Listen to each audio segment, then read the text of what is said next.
So we are doing developer commentary of episode 5. It's hard to believe, but after 20 years, Alan Blum and Richard Levelord Gray have come back to build all new content for Duke Nukem 3D using a lot in pretty much the original tools. Now the engine is upgraded. This development commentary will talk about some of that.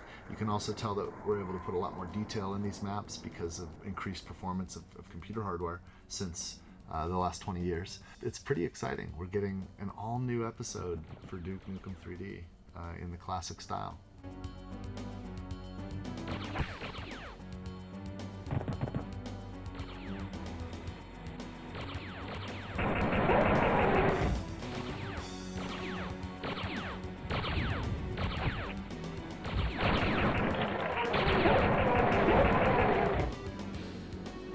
Check up at the billboard there.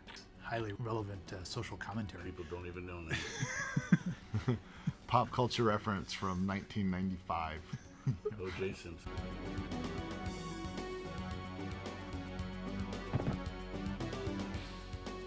The Nintendo 64 version of Duke 3D, they had all the source, and they went in and messed with the maps a little bit. They took the automobile you made in Pigsty, and they put it right there. So there's an automobile right here in Hollywood Holocaust in the N64 version of Duke 3D. Yeah. There used to be a lot more stuff here. There used to be a bank across the street. There used to be a bridge going across the corner by the Innocent sign that went to a garage that you started at. Well, all that was reduced because if you stood in this corner, we had to get 20 FPS standing in the corner. DX266.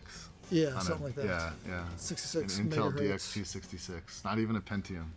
20 frames a second, which is pretty slow. And we'd cheat. We'd go down to 15. Yeah. I mean, I think we allowed you to shrink the window down too, so you're actually rendering less, and then you could get your frame rate up if you're on a bad, worse machine. That's funny because if you bring up the console there, we actually got rid of 8 pixels off the top of the screen. That's just black because that gave us a couple frames. Who came up with this idea of bleached blonde biker bimbos?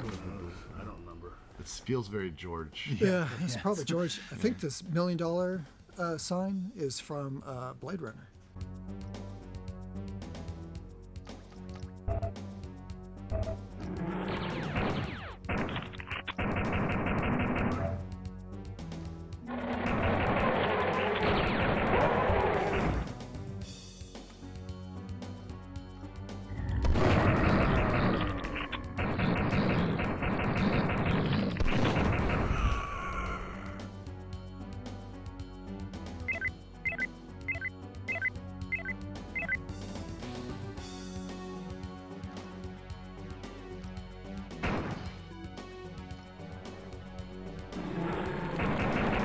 Look at those high-tech fire sprites.